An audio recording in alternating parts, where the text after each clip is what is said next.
What's up, duelists?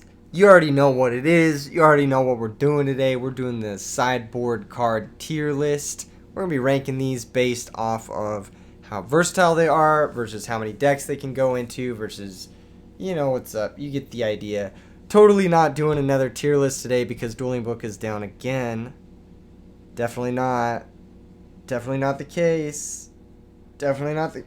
Just kidding, just kidding. Yeah, I mean, you know, a lot of people have been asking about this. Rank the sideboard cards. Talk about the sideboard cards. Talk about when they're useful, when they're not useful, that kind of thing. So we're just gonna do that today. I mean, I've been putting this video off for some time. Might as well make it happen right now. Okay, first things first. Let's start off with some of the meme picks. Trap Eater.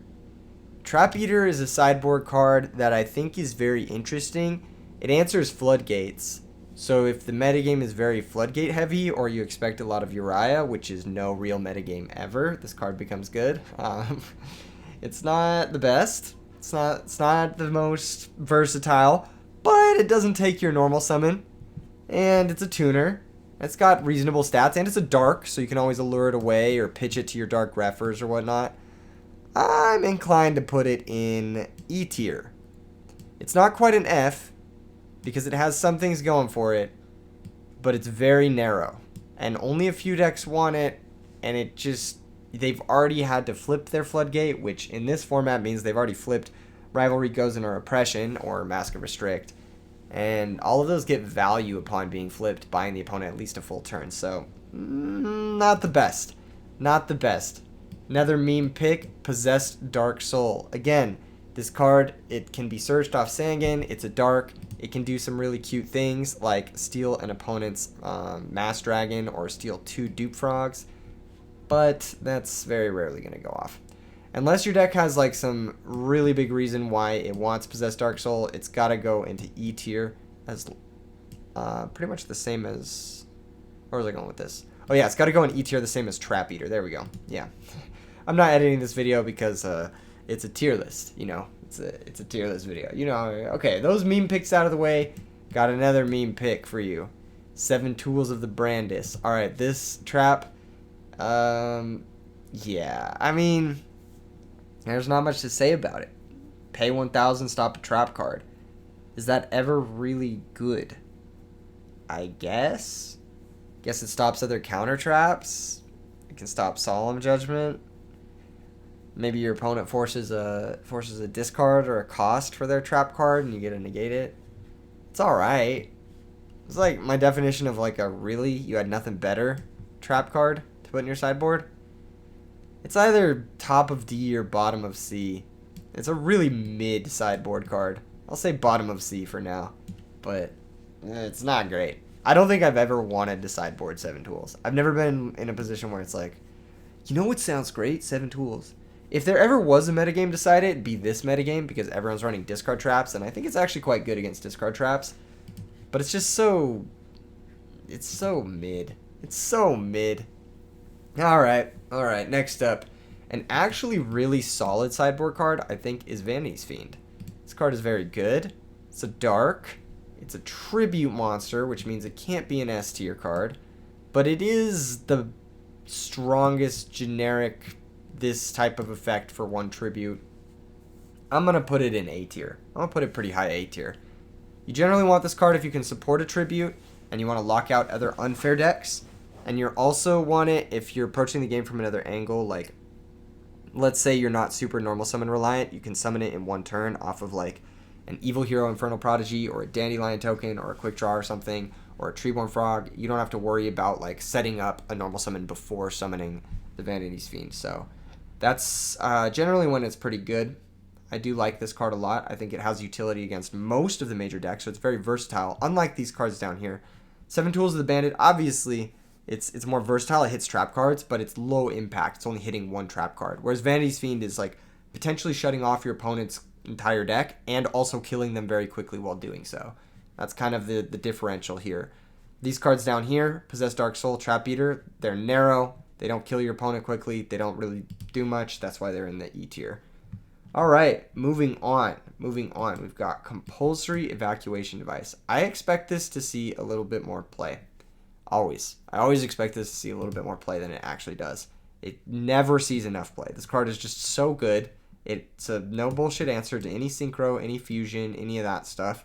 It helps you deal with stuff like your opponent's Vanities Fiend. It moves any monster out of play. It's chainable, which is always great. Always a great sign. It does protect your own monsters, but it's negative tempo to do so with it. I'm going to put it in B tier.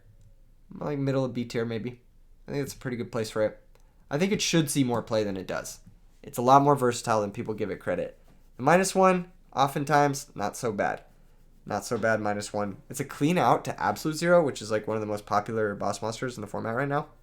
I like that. It can also buy you a turn if you just need a turn to kill your opponent. If your deck's quite fast, Compulsory Evacuation device is usually pretty good. I don't know. I'm a fan of the card. I think it's quite good. I think it should see more play. Next up, we've got Marionette Might. I'm going to talk about this in tandem with the next card on the list, which is Zombie World. I think Marionette Might is quite bad. I think it's probably like a D tier, low D tier card. I think the effect is a fair bit more powerful than Possessed Dark Soul and Trap Eater. If you think about it in this sense, Possessed Dark Soul takes your normal summon and it can steal weak monsters. Marionette Might doesn't take your normal summon and it can steal strong monsters like Caius or Gores, which I think has a lot of upside. And if you are citing Zombie World, which is the next card on this list, well, let's talk about Zombie World a little bit. What does Zombie World do in the metagame? Shuts off Red Eyes Darkness Metal. It shuts off Christia. It shuts off all of the like type specific stuff, like face up Wing Beast being tributed for Icarus attack. It shuts off all of the Monarch stuff, all of the tribute summons that aren't for zombie type monsters. I think this is a fantastic card. It's searchable off of Terraforming. I think it's a very, very strong sideboard card. I'm going to put it as a high B tier for now, potentially even a low A tier. I think if you're citing Zombie World and you're also looking for a Marionette Might type of effect, citing them together, if you can search for the Zombie World, very strong. I think in the instance that Marionette Might is getting cited alongside Zombie World, I would bump it up to a high C or a low B tier as well. I think just having those extra copies, like a Sanguine, Tutorable, Change of Heart. And if I'm not mistaken, I believe Marionette Might is also dark, so you can lure it away at the very least. Very, very strong combination to have those two in your sideboard. Okay, next up, Twister. Twister is a card that saw a little bit of play last year, but has seen a lot less play this year, I will say. A lot less play. I think Twister sucks. It's very niche. Very, very niche. Fucking resize, bitch. God fucking damn it. Hold up. It's very niche. I think it's usually worse than like Dust Tornado. The only reason it's ever good is because it's fast. And it can pop floodgates real quick. You can chain it from your hand to a Royal Oppression. Or you can pop a Mask of Restrict in response to something or whatever. You can do it on the turn that you draw it, which is nice. I think that has some upside. I'm going to put it slightly above 7 Tools of the Bandit. The life point cost is also very real. Having to pay 500 life points for an effect that, let's say, MST or Dust Tornado does for free is another reason why it's kind of like, it could be dead. It could actually be dead, or it could put you into a lethal range from a crackback. I don't love cards that pay life points. I think that Edison format is a format where your life points matter a lot more than usual. And I think that having to pay them can be detrimental to you. Of course, if you're winning the game that turn, it doesn't matter. So it's better in decks that are OTK decks or very fast, like push decks that don't want to commit too much to the board. In general, I think it's a little bit more narrow than something like a Dust Tornado, which is the next card on this list, Dust Tornado. I think Dust Tornado is just a great card. It's just a great sideboard card. It's very versatile, comes in against Floodgates, comes in against heavier backer decks. In general, does very well in the, just post-board games when everyone's back row is more high value. Having something like a Dust Tornado trade 1-for-1 for a high value back row in game 2 and 3 is so much better than in game 1 when it might trade for a card that your deck naturally blinks. I think Dust Tornado is a solid S tier sideboard card. You're going to be siding it more often than not in Edison format. I think it's just one of those cards that if you want them, you should own them. Or not if you want them, but if you want to play this format, you should own them. It's just a great card, especially in post-board games. I think it gets a lot better in post-board games. All right, next up, where were we? Oh, Trapstone. Trapstone, kind of similar to 7 Tools, kind of similar to the Twister and Dust Tornado stuff. I think it's better in like big push or OTK strategies or strategies that have the ability to nuke boards, like with Geyseris. I I think Trapstone's not bad. I think it's exactly where I want to be for the high C, low B tier. I think I'm going to put Trapstone at low B tier. I think it's just better than 7 Tools and Twister and the other stuff in C tier right now. And I think it's either slightly worse or slightly better than Compulsory Evacuation Device as a sideboard card. We'll come back to that and reevaluate it when everything else is loaded in. Next up, Thunder King Rio. I think Thunder King Rio is very good. I think it's a very, very solid sideboard inclusion in a lot of different decks. It gets a little bit better in some strategies. It's not as versatile as some of the other cards. It does also take a normal summon. I don't think Thunder King Rio is great in Machinas or Gadgets because it cuts you off from committing further monsters to the board. I don't think it's great in other decks that are very normal summon reliant, like maybe Blackwings. It's not the best unless you're playing like Chaos stuff. It's alright in Blackwings, don't get me wrong. It's just not the best because it's just yet another normal summon that's walking you into stuff. I think Thunder King Rio is a solid B tier sideboard card. I think it's very, very good. Potentially low A. It's around the same tier I put Zombie World.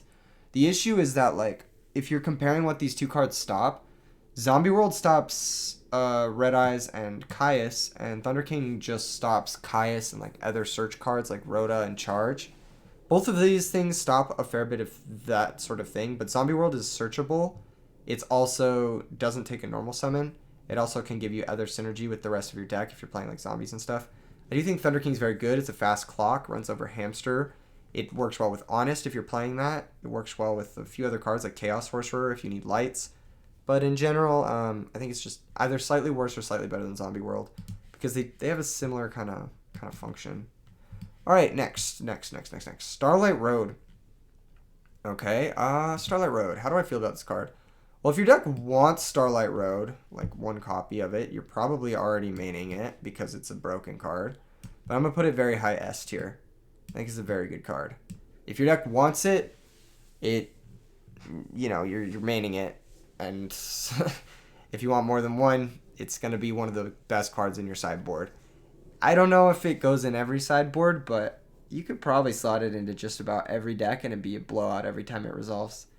I think this is a really good card.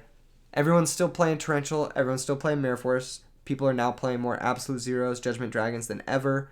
Heavy Storm, of course, still getting played. All that sort of stuff. Black Rose Dragon still getting played. This is your one-way, like, reversal answer to all of those cards. Just helps you make aggressive pushes with all your monsters. Helps you set a bunch of back row, especially in post-board games when you might have a lot more back row or floodgates to protect. I think Starlight Road is very good. It's definitely up here in one of the best cards you could side. All right, next up, Spirit Reaper. Spirit Reaper's interesting. I like it in a couple different decks that maybe don't play it as much as they should.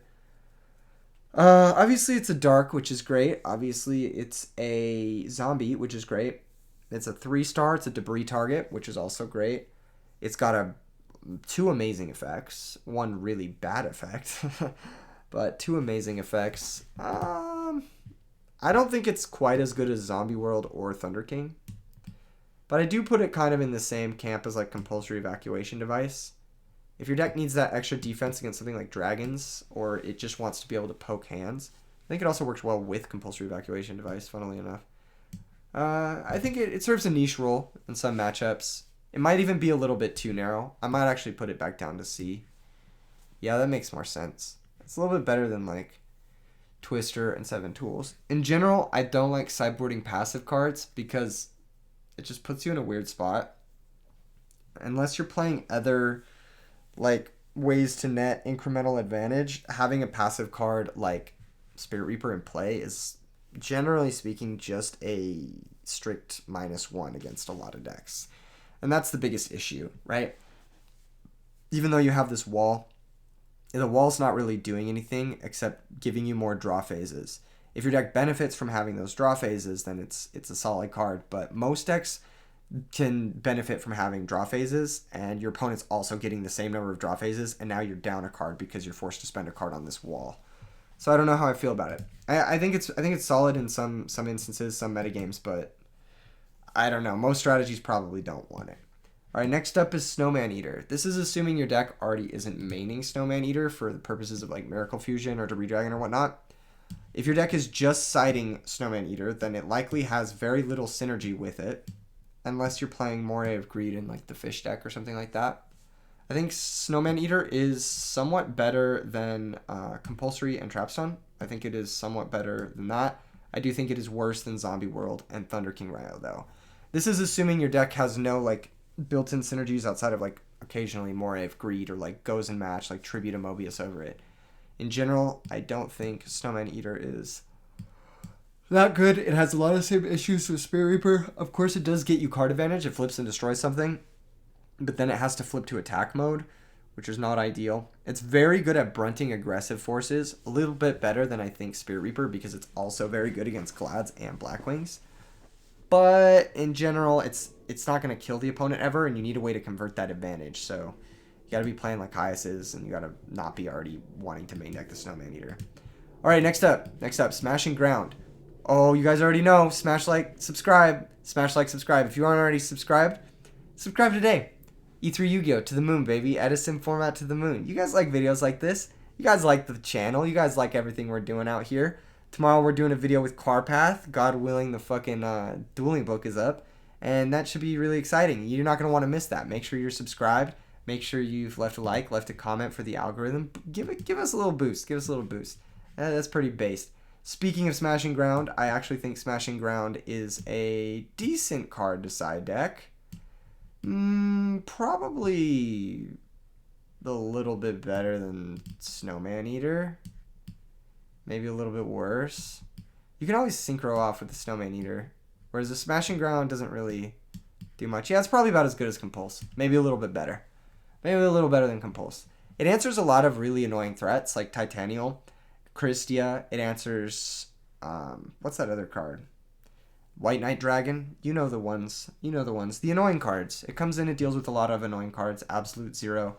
It does it just on demand. No questions asked. Just pop the monster. It's pretty good. It's oftentimes gonna be sort of a -1, or you're gonna be using it at disadvantage because it's not a trap card, right? You can't use it to interrupt your opponent's play. They're gonna get their play off. Then on your turn, you're gonna have the Smashing Ground to respond to the play. You've either already taken a hit or taken damage or whatever as a result of that, but sometimes you just need an answer to things like Vanities Fiend. Sometimes you just need an answer to things like Christia, and Smashing Ground is one of the best ways to just, no questions asked, answer something. All right, next up, Shadow Imprisoning Mirror and Light Imprisoning Mirror. That's going to be the next one. Let's talk about Shadow Imprisoning Mirror. Shadow Imprisoning Mirror is probably the best it's going to be right now, specifically. I think it's very good against the hero decks that are playing Malicious and Caius. I think it's very good against the dragon decks. Shuts off Red Ice Darkness Metal, which is the most powerful card.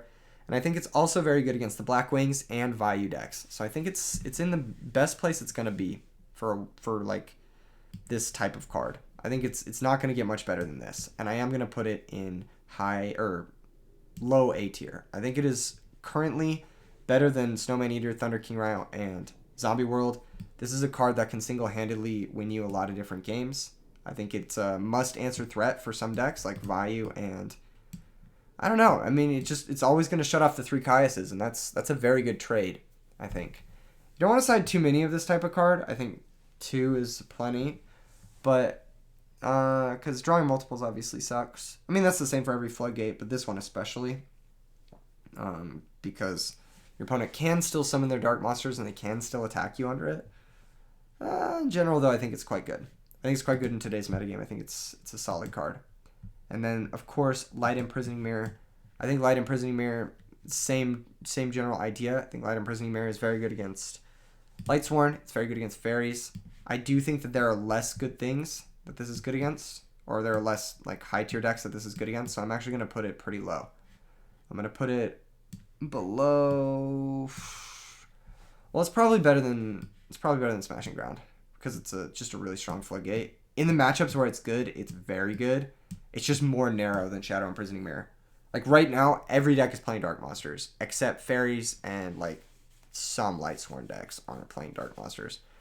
The Light Imprisoning Mirror, it just covers everything that Shadow Imprisoning Mirror isn't covering. And then another thing that Light Imprisoning Mirror has that Shadow Imprisoning Mirror doesn't have is because most decks don't play lights, it will be a one-sided Floodgate. Whereas Shadow Imprisoning Mirror is quite often a two-sided Floodgate since it's going to shut off your own Caiuses, your own Dark Monsters. So you have to consider that in deck building. It's a little bit harder to include in your deck. All right. All right. Where were we? Where were we? Where were we? What was next? Oh, System Down. System Down. This is a good one. This is a good one. Chop Suey.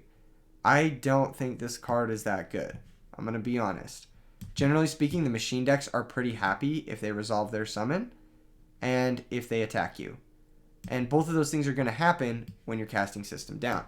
System Down is also interesting because it costs 1,000 life points. So not only are you guaranteedly getting attacked at least once, but then you have to pay another 1,000 life points on top of that. I really don't like that. I'm going to put it at the... we're going to put it in D tier for now. I might put it below Marionette Might. We'll see. We'll see. Next up, Chain Disappearance. Someone recently topped the RBET2 with triple Chain Disappearance in their sideboard. I don't know. Chain Disappearance is it's one of those cards that's kind of perplexed me for a little while. I think it's pretty good. I think it's probably better than... Light Imprisoning Mirror, realistically. Yeah, it's probably around here in the B tier. I think it's solid. It hits Debris Dragon, it hits Plague, it hits all the notable like synchro starters. It hits... I guess it doesn't hit anything out of Blackwings or Glads. But it does hit Vayu if that's ever summoned. That's kind of funny to think about. It hits Treeborn Frog, which is huge. Obviously, the Frog deck's very popular. Hits Dandelions. Solid card. Solid B tier for sure. Next up, Neospatian Grandmole. You can only side one of these bad boys in Edison format because it's limited. But boy, is this card good. I think this card is really solid. If your deck doesn't need its normal summon, Grandmole's fantastic. High B tier, maybe? I think low A tier for me. I think probably better than Shadow Imprisoning. It just deals with everything. Deals with set monsters. Deals with tribute monsters. It just deals with everything. Card's very, very versatile. Helps you in a lot of situations, especially if you're ever ahead. If you're ever ahead, Neospatian Grandmole can just lock your opponent out of the game. Very, very strong card to sideboard. It's better, I think, going first. So that's probably why you want it in your sideboard instead of in your main. You can search it off Sangan, which is nice. It's an Earth, which isn't great, but it's not bad because you can also play it alongside the Imprisoning Mirrors or light dark stuff. So I think it's a quite solid card. All right, next up, Noblemen of Extermination. I can't really think of many instances besides versus Glads where you'd even want this card in your deck, but it's not bad, especially if you just need to break through back row because you rely on your monsters a lot. So I think it's probably around the same tier as Trapstone. Yeah, it's probably also B tier. I mean, these cards they're not like narrow. Nobleman of Extermination is not narrow. It's just low impact. Unless you're hitting something like a Gladiator Beast War Chariot or a Phoenix Wing Wind Blast or whatever, it's just low impact. It's just a little low impact. All right, next up, Trap Hole. I think Trap Hole is incredible. I think it's just very, very good, especially against some of the other decks. If you watch yesterday's tier list, there are some decks that are very normal summon reliant, notably Blackwings and Glads. I think Trap Hole is very good against those. I'll put Trap Hole in A tier. I think it's a solid A tier card. Again, like Neospatian Grandmole, it's very good going first. It's very good when you get the chance to commit before your opponent. It's also very good in tandem with a few other cards that we'll mention later on. But I think it's just good enough. I think it's just good enough to be in the A tier for me. I think it's solid. I think it does pretty unique stuff in stopping normal summons from decks like Blackwings and Glads, like I mentioned. All right, next up, Royal Decree. Royal Decree. This card is great. This card's amazing. I think more decks should side this, genuinely speaking. I think more decks should side this. A lot more decks. I'm going to put it in S tier. I think this card is fucking amazing. I think it's just so good. When you activate it versus someone in game 2 and they don't expect it because game 1 you had a bunch of traps, it's just like, it's crushing. Especially how we mentioned kind of earlier with Dust Tornado.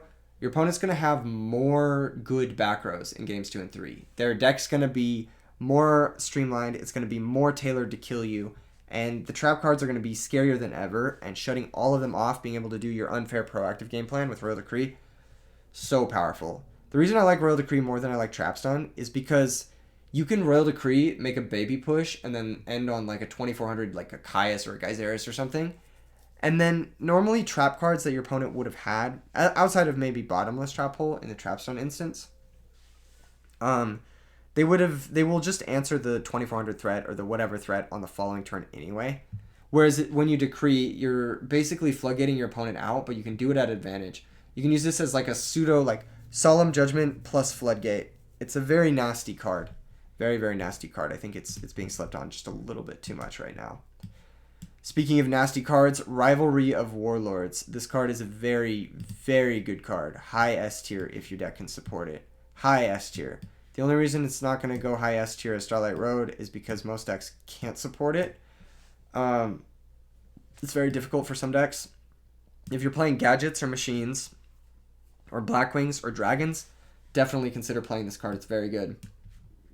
Along those same lines, we've got Gozen Match. Gozen Match is very similar to Rivalry, although I do think Gozen Match is quite worse. Gozen Match does very little against fairies, does very little against Lightsworn, unlike Rivalry. Does very little against all the dark decks, you know, like zombies and stuff. They can still make a large number of plays, still tribute their monsters for Caius. So I think Gozen Match is actually a fair bit worse than Rivalry. I'm going to put it in C tier. I don't think it's as good.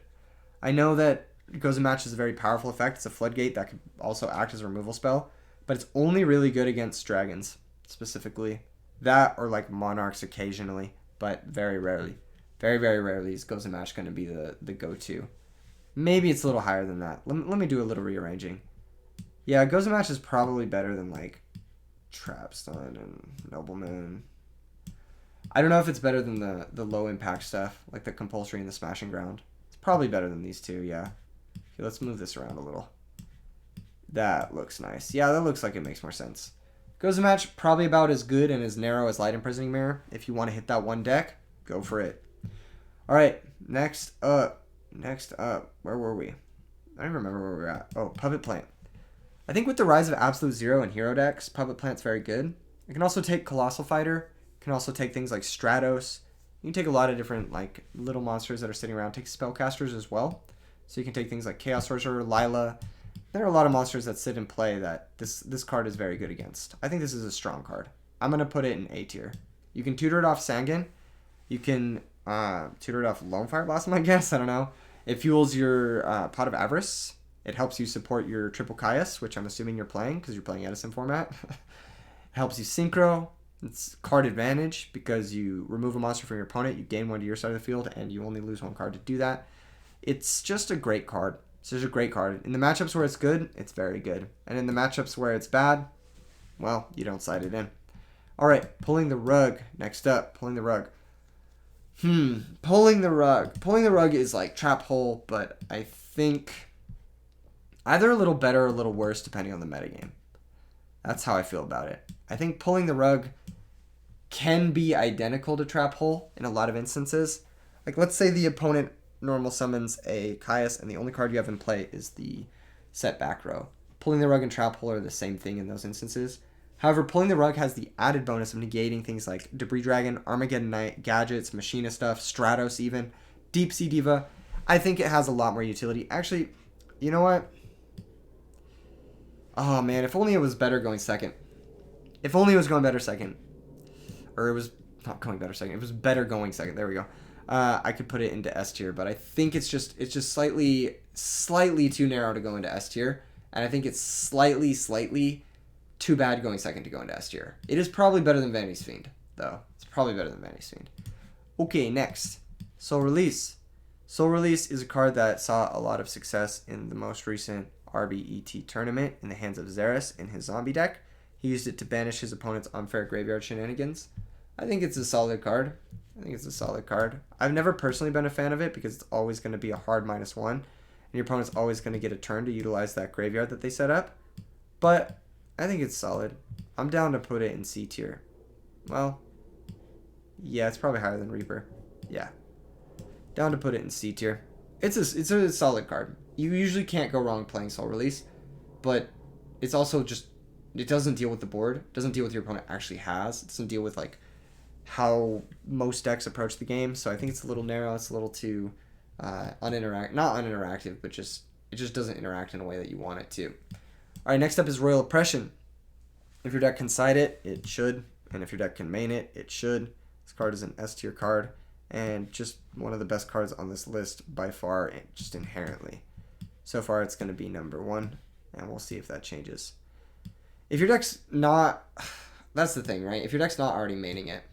If your deck can side it, you better have a really good reason to not be maining it. Otherwise, it's like, why are you not maining this? It's just that good. That's one of those cards that's just that good. It hits something against every single deck. So powerful. Next up, Mind Crush. I think Mind Crush is very good. You call the card name. Your opponent discards the card. And that's that. Very simple. If you can't call the card name, don't play this card. C tier. Better than Soul Release, I think. It's limited to 1, but if it was at 3, I think more people will play it more often. Definitely high C tier. Potentially even low B tier. We'll get there in a bit.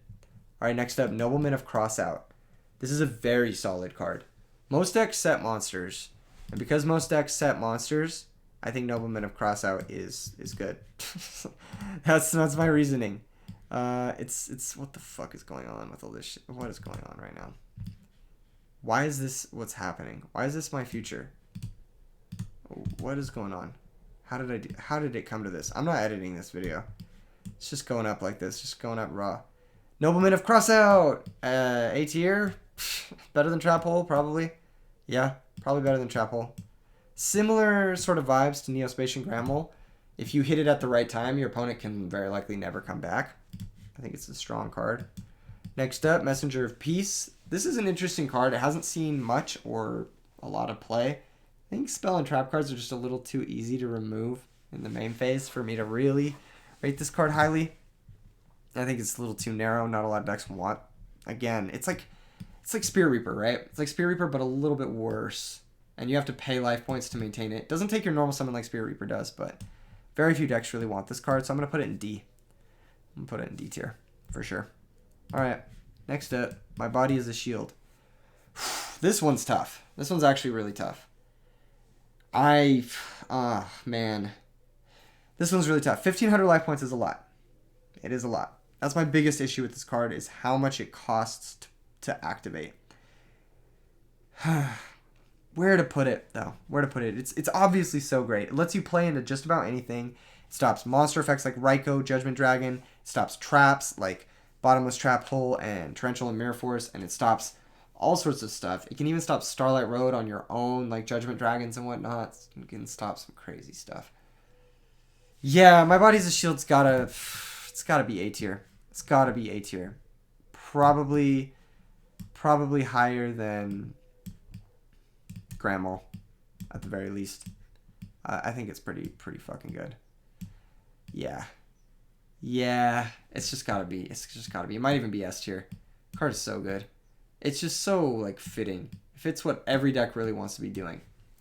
All right, next up, Mask of Restrict. This card is very narrow, but what it does very well. I think in the metagame, it's quite bad, though. I think Raigeki Break, Phoenix Wing, Wind Blast being the metagame, it makes this card hurt a lot more. And that being the case, I think that it should be maybe a low D tier, maybe even an E tier card. I think it's very good, right? And I play this in my favorite deck, which is Fairies, because that deck kind of really honestly gets boned. But most decks can't really afford to play Mask of Restrict, as you're only playing, or not you're only playing, but most players are playing 3 Kaias, realistically. Most players are playing those tribute monsters. And it doesn't quite do the same things that Zombie World does. Like it's basically like Zombie World, but slower, A, doesn't lock out as much, B, and it's very specific niche against Frog decks. And now that Frog decks are playing Space Typhoon, Heavy Storm, Triple Wind Blast, Triple Raigeki Break, on top of like potentially just siding out their fucking tribute monsters, I think it's gotten a lot worse. So I'm going to put it in D tier. It is much more narrow than something like System Down or 7 Tools of the Bandit, and it's also like you really only want it in those niche situations. I do think if you're playing Fairies, though, you really have to have this card. That's the only deck where I think that this card is even remotely playable. Potentially Dragons too, but we'll see. We'll see. All right, next up, Legendary Jiu-Jitsu Master. I like this card a lot. I think this card is very, very, very good. I think this is an S tier sideboard card, and it's not even close. The reason I like this card is because it comes in against aggressive strategies. It comes in against beatdown strategies. The effect is very powerful. If you're already playing copies of things like Phoenix Wing Wind Blast, Ryza, the Storm Monarch, if you're already playing those cards, having that additional like stacking, like putting your opponent back draw phases effect is so nasty. The stats are perfect. They wall out Shura. It's just a house against Shura Blackwings. It's very good against Gladiator Beasts. It's very good against all those decks. And then on top of it, one of the bonuses this card has over Snowman Eater, well, yes, it's not a water for Miracle Fusion. Yes, it is not a debris target. This card actually has attack points. So you can get on the offensive with it and just beat your opponent down.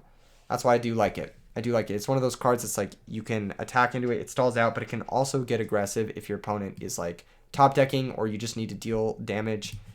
It's proactive and reactive. At the very least, like slightly proactive. Okay, next up, Lightning Vortex. Lightning Vortex is a card I very rarely personally use, but I do see its merit. Lightning Vortex has a lot of difficulty making it into most sideboards because of the discard cost. Especially now, like everyone's playing Wind Blast, everyone's playing Regeki Break, everyone's playing cards that take discard costs already. Do you really want even more of that? On top of that, if your opponent's committing 2 or more and it's a post-board game, they most likely have Starlight Road. Let's be honest. So, the effect is very good. That's the trade-off, right? The effect is very good. And it does clear multiple things, like multiple tokens plus a Vanities Fiend or whatever. I'm going to put it in C tier. I don't think it's quite as good as some of these other cards. It needs a specific deck to be able to support it. You have to have a very good reason to be playing it over something like Smashing Ground. And yeah, that's it. That's pretty much it. I think it's a solid card. The discard is very real. It's very felt. And playing it a Starlight Road never feels good. Ever. Ever, ever, ever. Alright, Kaiku the Ghost Destroyer. Kaiku the Ghost Destroyer. This card is great. I think it's very good. I think it's very slept on right now. I think it's an A tier sideboard card. The only reason, and I mean the only reason it's an A tier sideboard card and not an S tier sideboard card is because of its stats. The stats are just not quite good enough. 1800 is strong, but it doesn't get over Shura, it doesn't get over Fire Dog, it doesn't get over Hamster, it doesn't get over Jujutsu Master or Snowman Eater, it doesn't get over Stratos. You know what? I'm saying out loud now. Man, the effect is so good. The effect is so good. If it ever connects, you're usually winning. It locks out a ton of really important cards like Vayu and Miracle Fusion and Red Eyes Wyvern. Like, just locking out those 3 cards alone is insane. Stops Dark Arm Dragon from popping your shit. Damn, I don't know. Yeah, it's got to be A tier. It's got to be A tier. I think it locks too many important cards in the metagame. And if you ever connect with it, it just feels incredible. Double DD Crow on the act. No, it's so good. It's so good. Next up, King Tiger Wang-Hu. Fuck, man. King Tiger. When do you ever really even want to side this? Honestly. It does stop things like Treeborn Frog from being abused. Does stop things like Debris Dragon Dayland, that kind of thing. But when are you siding this? That's a real question. I can't really think of a deck where I want it. It kind of just gets run over by everything. Gets run over by Stratos. It stops Diva. But then the Gilman just trades with it. Yeah, it's got to be a D tier card for me. Maybe even an E tier card. Yeah, let's put it in E tier. I think it's just too narrow and too weak. You're expecting this weak monster to stick around. And the Floodgate effect is powerful, but like your opponent can just bring back Treeborn, chain enemy controller, take your Wang-Hu anyway, and it's just like, okay. Like a lot of the situations where it's supposedly good, it's like actually not as good as it seems. It doesn't attack over things like Dupe Frog. It doesn't really attack over much. Yeah, it's got to be an E tier sideboard card for me until proven otherwise. Next up is a very, very powerful card, Jowgen the Spiritualist. I think this card is very, very underplayed. It's easy to tutor with Sangan, Shining Angel, that kind of stuff. It's a good type. It's a light for Honest. It's a spellcaster, you know, all those things. It answers established boards immediately, doesn't need to flip, doesn't need to do anything. It deals with things straight up. Obviously, the random discard is not ideal, let's be honest, but if your deck wants to discard, let's say you're playing like, I don't know, Norlaris Dragons maybe, or Zombies, or even Heroes or whatever, I think it's one of the best ways to do it. And then it prevents your opponent from doing stuff beyond that. I think this card is very good against Hero Frogs and the Frog decks in general. You can summon it, priority pop their dupe lock, do some other stuff like that.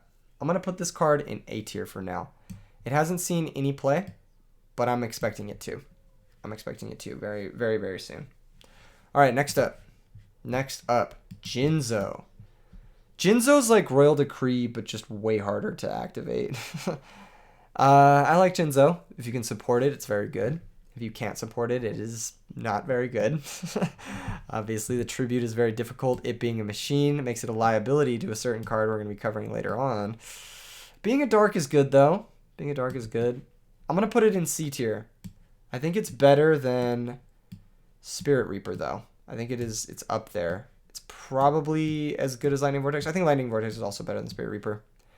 Let's do Lightning Vortex, then Jinzo, then Spirit Reaper. That makes sense. That makes the most sense to me. This looks nice so far. I'm liking it. We're maybe running out of room in the A tier. Might need to bump some of these cards. I think Grand Mole might. Grand Mole's really good. All these A tier cards are really good.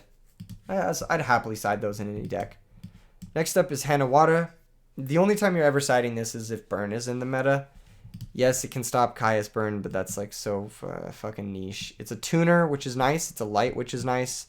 But ultimately, it's so narrow. It's only ever getting sided in Burn or Armory Arm OTK metas. I'm going to put it in F tier. It's just too narrow. It's not that it's bad at what it does. Well, that's cap. It is kind of bad at what it does. It doesn't proactively deal with anything. At best, you're trading 1-for-1 with a burn spell or like a large chain of burn spells against chain burn. But I don't know. I mean, it's a tuner. There's a tuner. Maybe I put it up one. Similar to Trap Eater. I'll probably play Hanawata before I play King Tiger, Wang Hu, or Possessed Dark Soul. So, yeah, I could see it being up there. I don't know. It's a solid one. It's a fairy, too. I don't know if that has merit. All right, next up, Fossildina. You guys know Fossildina. It's got a very powerful effect. Flips, destroys all special summon monsters. I like this effect. I think it is very good. Prevents more special summon monsters. Not the best stats, but good enough, I think. I think 1200, 1300 is good enough. I think this is a solid S tier card. I think it is better than Legendary Jujutsu Master. It answers entire established boards. It's kind of like a 4-star Ladybug of Doom, but just on steroids. I think it's a very solid card in the sideboards. You could side this in almost anything, and it's probably fine. The only times you don't want to side it is if your deck is like a synchro deck, because then you don't have great ways to shut it off yourself, other than like letting it die by battle, which is of course a liability. And then also you don't really want it in decks that are very reliant on the normal summon, because, surprise, surprise, you have to normal summon it. Although, unlike Vanities Fiend, you can special summon it. So you can bring it out with stuff like Giant Rat or Call of the Haunted, or Return from the Different Dimension as like a trick. So I think it's a lot better. It's a lot better than the other stuff in the tier. Yeah, S tier. Easy S tier. All right, next up, Forbidden Chalice. Forbidden Chalice. How do I feel about Forbidden Chalice?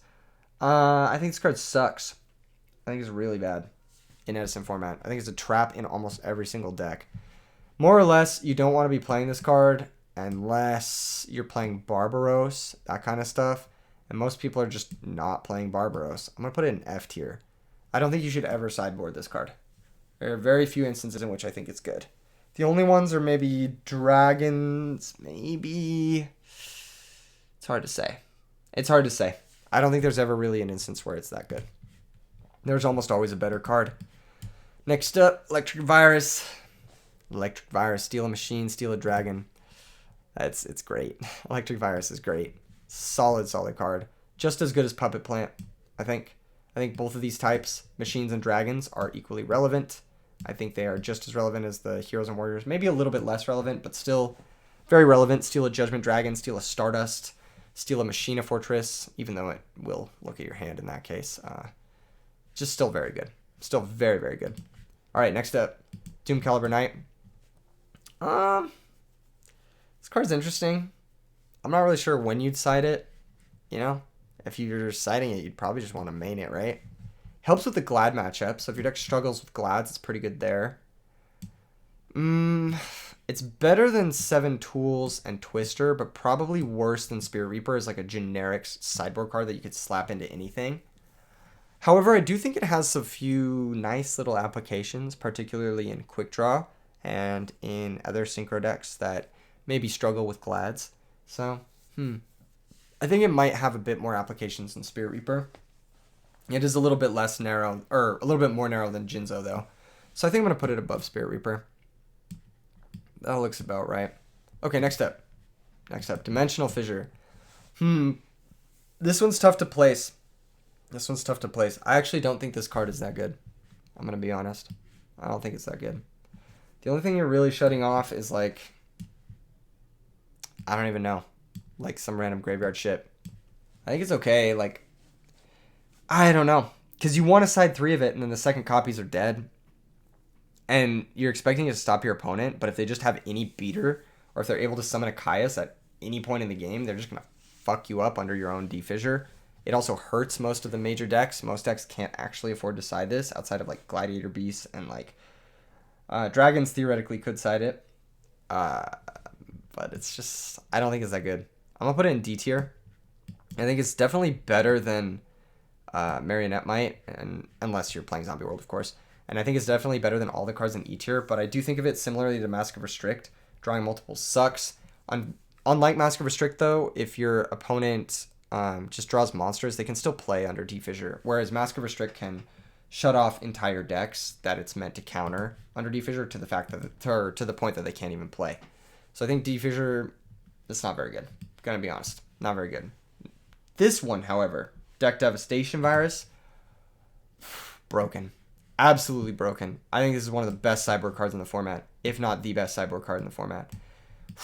And one by extension that's not on this list, but probably should be, is Eradicator Epidemic Virus. It's even more narrow in the decks that can support it than Deck Devastation Virus, but it is really good as well. I think Deck Devastation Virus is probably even better than Starlight Road if your deck can play it. It's so fucking good. This card single-handedly wins games, looks at your opponent's hand. It's like a Trapdoor Shoot on steroids. It gives you perfect information for 3 full turns. This card is insane. This card just kills entire strategies. Man, if you can even main this card, consider it. It's really, really strong. It's honestly a what is it? Not purge, a bane. What is it? There's a word for this. If you're in the comment section below, let me know the words for it. All right, next up, DD Crow. DD Crow, come on, man. You guys know. DD Crow, you guys already know. S tier. S tier number 1. This is the highest S tier card so far. Higher than Royal Oppression. Of course, my biggest reason for putting it higher than Royal Oppression is because if you're siding Royal Oppression, you should probably just be maining it. Realistically, I think that's the logic behind it. And DD Crow, man, you could almost main DD Crow depending on your deck. Card is so good. It's so good. It interacts with all the unfair stuff, which is what you need to interact with. Unfortunately, some decks are still pretty fair, so you can't really main DD Crow. But it is great against the unfair decks. It is very, very solid. Trades with Pot of Avarice, trades with Book of Life, trades with Treeborn Frog, trades with all this crazy stuff that sometimes even Miracle Fusions, it cuts people off of those. So I can't say enough good things about DD Crow. It covers a lot of matchup, covers a lot of ground. It's a hand trap. It's hard to remove. Your opponent can't exactly Space Typhoon it before going for their push. They're going to have to play through it at some point. It gives you an extra level of security that no other card in the format really gives you. Very, very, very high quality S tier sideboard card. If you can't think about a card to sideboard and you aren't already sideboarding DD Crows, just throw in 3 DD Crow. You can't go wrong with it. You really can't. I think it's just one of the best sideboard cards in the format, if not the best sideboard card in the format. And then the next one on the list is, similarly speaking, Cyber Dragon. These are the 2 best sideboard cards in the format, and it's not really even particularly close. Cyber Dragon's so good. It's good against machines. It's the 1 card reversal against those decks, which is honestly mandatory. Machina Fortress would dominate this format if Cyber Dragon wasn't legal. I think machine decks would just be a completely dominant force. It eats card troopers. It runs over stuff. It doesn't take your normal summon. It's huge. It's a free Caius fodder. It does everything. Actually, you know what? It's better than DD Crow. I'm saying it right now. Cyber Dragon is the best sideboard card in Edison format.